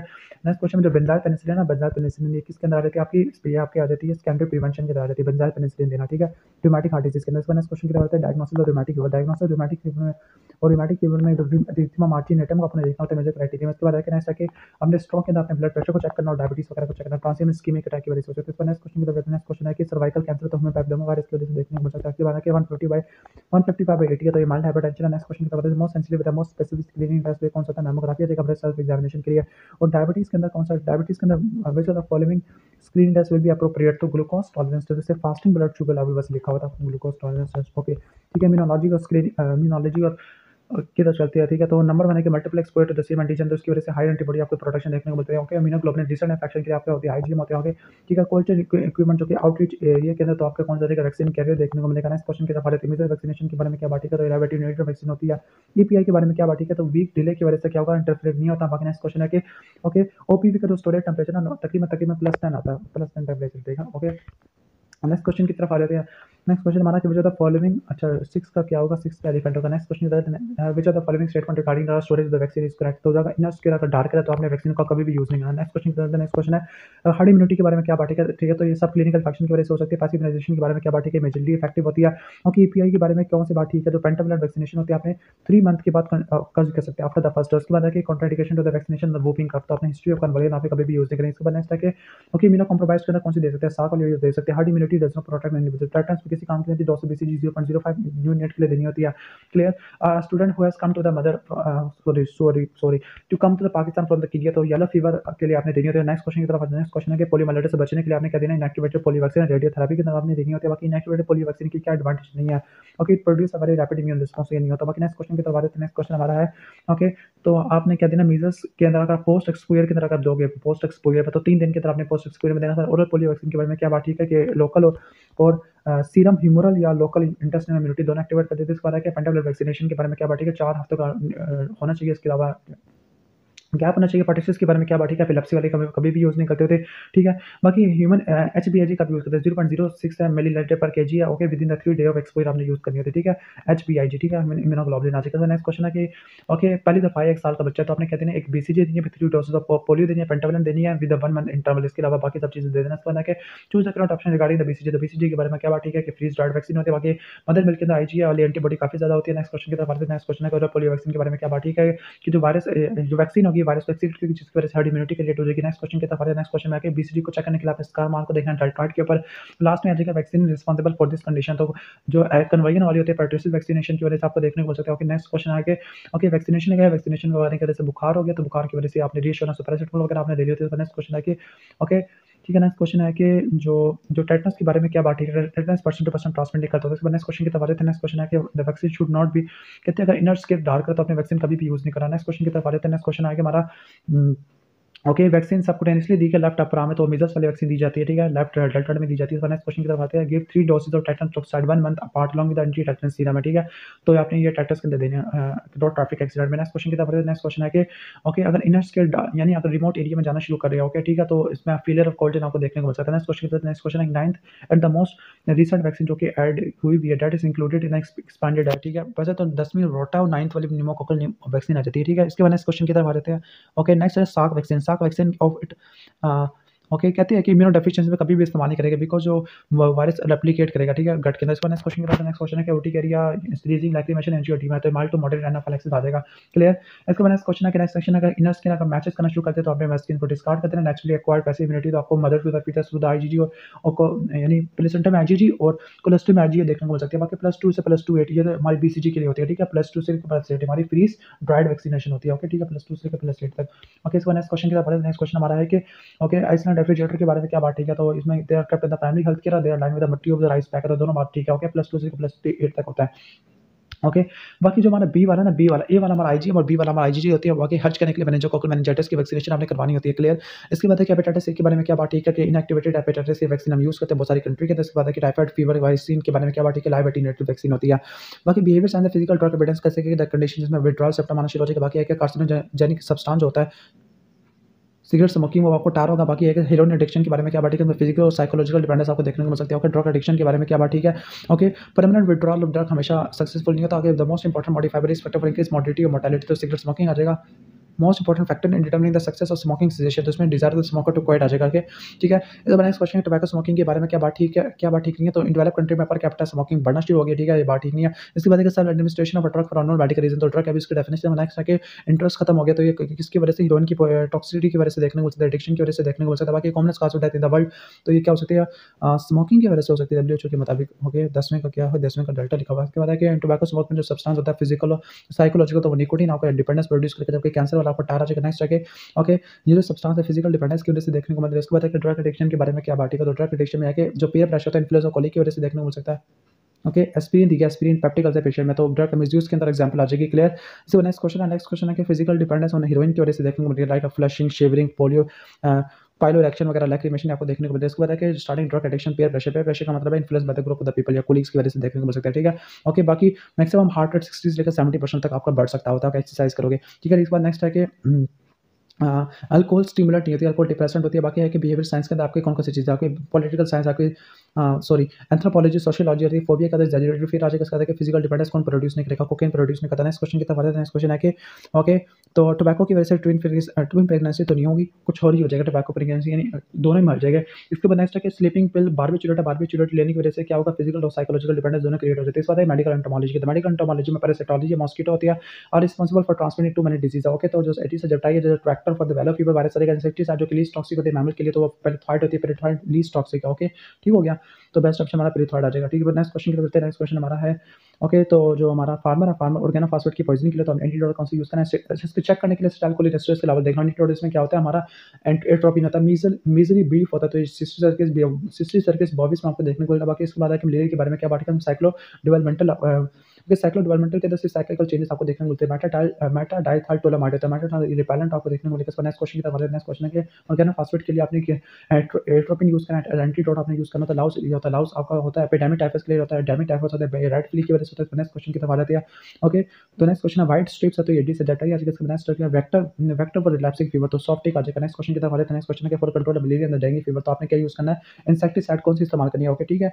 ओके, बेड नेट्स के लिए तो वो पेरिथाइड इंसेक्टिसाइड आपने यूज करनी जो कि ह्यूमन इस टॉक्सिक होती है। उसका नेक्स्ट है कि टॉक्सोप्लाज्मा से बचने के लिए आपने कैट्स को अवॉइड कर देना। नेक्स्ट है कि okay, duration of a time for development of parasite, okay, so that when it can be transmitted by the bite, तो ये कहोगे एक्सटेंसिव इंक्यूबेशन पीरियड आ जाएगा। ठीक है। इसका नेक्स्ट क्वेश्चन है कि क्यूलिस मॉस्किटो के बारे में क्या बात है, कॉमन यूजर मॉस्किटो होता है। ओके, क्यूलिस मॉस्किटो जापानीज इंसेफेलाइटिस को कैरी करते हैं। The most effective the long lasting method for the control of house fly, तो क्या रहती है, हाउस फ्लाई को कंट्रोल करने के लिए लेमिनेशन ऑफ ब्रीडिंग प्रेस आ जाएगी। जो फिलारियासिस होती है कि ट्रांसमिट होती है, ओके, एडिस मॉस्किटो और क्यूलिस मॉस्किटो से ट्रांसमिट होती है। Round worm, hook warm infestation में कॉमन हेल्थ प्रॉब्लम्स, हमने proper disposal of human excreta करना होता है। ऑक्यूपेशनल हेल्थ वाले चैप्टर की तरफ आ जाती है। Okay, the pneumoconiosis and important occupational health आ जाता है। ठीक है। तो इसमें सही बात है, सही स्टेटमेंट क्या होती है इसमें, जो हिस्ट्री ऑफ क्रॉनिक आपको क्रॉनिक एक्सपोजर आपको देखने को मिलेगा। नेक्स्ट क्वेश्चन है कि ओके, तो chemical release in the excess है, तो रेफ्रिजरेशन की वजह से क्लोरोफ्लोरोकार्बन से अमोनिया, हाँ फर्टिलाइजर में अमोनिया आपको देखने को मिलेगा। एर्गोनॉमिक्स कहते हैं study of efficiency worker in relation to the work environment, तो उसको एर्गोनॉमिक्स कहते होती है। ऑक्यूपेशनल कैंसर के बारे में क्या बात है, एस्बेस्टोसिस की वजह से मेसोथेलियम हो सकता है, 40 से लेकर 60 तो ये सस्टेबल लेवल आपको देखने को मिलेगा। बिसिनोसिस क्लॉथ व्यूर में आपको देखने को मिलेगा।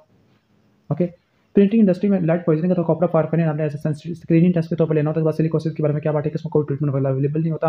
ओके, स्नोस्टॉर्म आपने आपको सिलिकोसिस में देखने को मिलता है। ऑक्यूपेशनल कैंसर के बारे में क्या बात है, कैंसर डेवलप हो जाता है even after the cessation of exposure. Okay, इसके बाद है कि नॉन अकॉस्टिक वाइब्रेशन की वजह से आपको ब्लड वीएन नहीं देखने को मिलता है, रेनॉल्ड फिनोमेना हो सकता है। बाकी है कि ऑक्यूपेशनल कैंसर कौन सा नहीं होता, टाइफाइड वाला ऑक्यूपेशनल डिजीज नहीं है। इसके बाद है कि acceptable noise level for the worker, तो 40 से 60 डेसिबल आपको देखने को मिलेगा। क्यूटेस एंथ्रेक्स क्या होता है, ऑक्यूपेशनल डिजीज आपको देखने को मिलता है।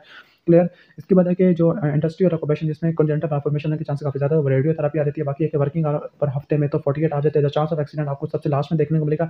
इंडस्ट्री में ब्रुसेलोसिस होने के चांसेस एनिमल हस्बेंड्री में आपको ज्यादा देखने को मिलता है। बाकी नेक्स्ट क्वेश्चन की तरफ नेक्स्ट क्वेश्चन आता है ओके, एनवायरमेंट फ्रेंडली इंडस्ट्री तो फॉरेस्ट्री आ जाती है। बाकी है कि स्पेसिफिक प्रोटेक्शन के अंदर के wearing of respiratory mask, okay, respiratory mask को वेयर करना, तो ये आपका आ जाएगा स्पेसिफिक प्रोटेक्शन के अंदर आ जाएगा। बाकी नेक्स्ट क्वेश्चन आ जाता है prolong exposure to the sugar किड डस्ट, उसकी वजह से बेगासोसिस हो जाएगा। आपको usual duration of exposure to the coal dust for the development of anthracosis, तो तकरीबन 12 साल चाहिए आपको कैंसर करवाना चाहिए। ठीक है। ओके, इसके बाद usual cause of minor disturb तो पूरे इल्यूमिनेशन की वजह से देखने को मिल सकता है। इस नेक्स्ट क्वेश्चन है कि which of the following disease can be okay acquired from the barber shop की वजह से हेपेटाइटिस बी हो सकता है। बाकी नेक्स्ट है कि कोक्लिया नहीं, बाकी क्रेचिस के बारे में क्या बात है, तो केयर ऑफ इन्फेंट और टॉडलर के लिए इस्तेमाल करते हैं। तो बाकी है कि chemical pneumonia, okay, chemical pneumonia किस वजह से देखने को मिल सकता है, आइस फैक्ट्री की वजह से आपको देखने को मिल सकता है। नेक्स्ट क्वेश्चन की तरफ नेक्स्ट क्वेश्चन आपका है कि ओके, नॉइस लेवल को मेजर किया गया तो 100 डेसिबल है, तो आपने ईयर प्लग आपने यूज करा। बाकी कोल माइनर है, माइनर डिस्ट्रैक्ट में तो माइनर डिस्ट्रैक्ट पूरे इल्यूमिनेशन की वजह से देखने को मिलता है। लोकल एग्जॉस्ट वेंटिलेशन के तरफ ने जो हार्ट होता है डिवाइस का, तो हुड होता है, हुड को आपने बहुत करीब रखना to the origin of desert. Next question की तरफ नेक्स्ट क्वेश्चन आता है कि ऑक्यूपेशनल कैंसर के अंदर आपने क्या मशीन इक्विपमेंट और प्रोसेस लेने to suit the human anatomy, तो उसको एर्गोनॉमिक्स वगैरह कहते हैं। नेक्स्ट क्वेश्चन के तरफ नेक्स्ट क्वेश्चन है कि प्रिवेंशन ऑफ न्यूमोकॉनियासिस में रिगरस टेस्ट कंट्रोल आ जाएगा। ओके, इसके बाद है कि 14 साल का तो 14 साल का तो उसकी उम्र 15 साल से कम है, तो आपने क्या करना, उसको एम्प्लॉय नहीं करना होता है, चाइल्ड लेबर के अंदर आ जाएगा। नेक्स्ट क्वेश्चन है कि मैटरनिटी लीव 12 हफ्ते की होती है, ओके। और जो 500 क्यूबिक स्पेस है, ये हमारा मिनिमम रिकमेंडेड स्पेस आ जाएगी, ओके। क्लियर? इसको बताइए नेक्स्ट के अंदर कॉन्टेक्स्ट होता है occupational health pre placement examination the time of recruitment of the job आपने करनी होती है। नेक्स्ट क्वेश्चन की तरफ आते हैं। नेक्स्ट क्वेश्चन आपके आ जाएगा कि clubbing of finger ground glass appearance asbestosis में देखने को मिलती है, बस preventive pneumoconiosis rigorous dust control आ जाएगा, ओके। बाकी एमसीएच आएगा। एमसीएच में जो to achieve the replacement level, तो जो रिप्लेसमेंट लेवल की जो नेट रिप्रोडक्शन रेट आपको 1 देखने को मिलेगा। उसके बाद है कि जो एस्ट्रोजन कंटेंट होता है ओरल कॉन्ट्रासेप्टिव पिल का may cause all of the following except, okay. तो एस्ट्रोजन कैंसर की वजह से आपको एस्ट्रोजन कम्युनिटी की वजह से ओवेरियन कैंसर नहीं देखने को मिलेगा। उसका average total weight gain during the normal pregnancy तो 10 लेकर 13 होता है, वैसे 9 से लेकर 11 या 10 से लेकर 12 तक हो जाता है। इस पर नेक्स्ट क्वेश्चन की तरफ बढ़ते हैं। For the prevention of low birth weight baby, तो हमें क्या करना, कंट्रोल ऑफ वेरियस इन्फेक्शन करना होता है, ओके। लैक्टेटिंग मदर के अंदर 550 या 600 तक आपको एक्स्ट्रा किलो कैलोरी की जरूरत पड़ेगी। बाकी number of newborn girl, number of daughter newborn girl will bear, ठीक है। तो जो डॉटर होती है newborn girl will bear, तो नेट रिप्रोडक्शन रेट देखना पड़ेगा। नेक्स्ट क्वेश्चन की तरफ आ जाते हैं। एफिशिएंसी एमसीएच को चेक करने के लिए आपने इन्फेंट मोर्टेलिटी रेट को आपने देखना होता है, क्लियर? ओके। इसके बाद नेक्स्ट क्वेश्चन की तरफ आ जाते हैं। Suspected pregnancy pelvic inflammatory disease होती है, ये कॉन्ट्राइंडिकेशन होता है किसके लिए, इंट्रायूटेराइन कॉन्ट्रासेप्टिव डिवाइस के लिए होते हैं। बाकी है कि which of the following are the contraindication for oral contraceptive pill, तो pelvic inflammatory डिजीज या ओसीपी के लिए कॉन्ट्राइंडिकेशन नहीं होती है, आईयूसीडी के लिए कॉन्ट्राइंडिकेशन है। इफेक्टिवनेस ओरल कॉन्ट्रासेप्टिव पिल कम हो जाती है, रिफैम्पिसिस से कम हो जाती है, clear? For the death among the children, तो जो डेथ होती है सबसे ज्यादा विच फैक्टर इज रिस्पांसिबल, तो डायरिया की वजह से डेथ आपको ज्यादा देखने को मिलता है। बाकी प्रेगनेंसी के टोटल इंक्रीजिंग कैलोरी तो 350 कैलोरी आ जाएगा, ठीक है। इसके बाद है कि मैटरनल डेप्रिवेशन सिंड्रोम में मां की डेथ हो जाती है, बच्चे की ग्रोथ इफेक्टेड हो जाती है। बाकी कॉन्टेक्स्ट फैमिली प्लानिंग में डिजिबल कपल का होता है, जिसमें 5 वाइफ रिप्रोडक्टिव में होते हैं, 15 से 49 तक होती है। बाकी है कि ओके, ग्रोथ को मॉनिटर करने के लिए न्यूट्रिशन स्टेटस को देखने के लिए 1 साल का तो वेट ऑफ एज को आपने देखना होता है। नेक्स्ट क्वेश्चन की तरफ बढ़ते हैं। नेक्स्ट क्वेश्चन है कि okay 9th month of pregnancy है, 9th मंथ ऑफ प्रेगनेंसी में आपने 1 डोज ऑफ टेट्रास्टोक्साइड हो रहा है, आपने कहना second dose after the 2 week of delivery, इसके बाद आपने करना है। इसको है कि married women family planning use करना चाह रही है तो उसको अनमेट नीड फैमिली प्लानिंग वगैरह कहते हैं। इसको नेक्स्ट क्वेश्चन की तरफ आ जाते हैं। ओके, एक आपने टेट्रास्टोक्साइड की डोज देनी है, बाकी 2 हफ्ते की डिलीवरी के बाद आपने टीटी दूसरी लगवानी है। तो नेक्स्ट क्वेश्चन की तरफ आ जाते हैं। नेक्स्ट क्वेश्चन है कि क्रॉनिक स्मोकर और रेसिपी यूज करे तो ओके सीवीएस की डिजीज होने के चांसेस काफी ज्यादा होते हैं। बाकी एक sputum positive acid fast bacillus से ब्रेस्ट फीडिंग करना चाह रही है तो एंटी टीबी ड्रग देनी चाहिए, स्पुटम की एग्जामिनेशन चाहिए, बेबी का आइसोनियाजाइड प्रोफाइलैक्सिस वगैरह देनी चाहिए। नेक्स्ट क्वेश्चन है कि हेपेटाइटिस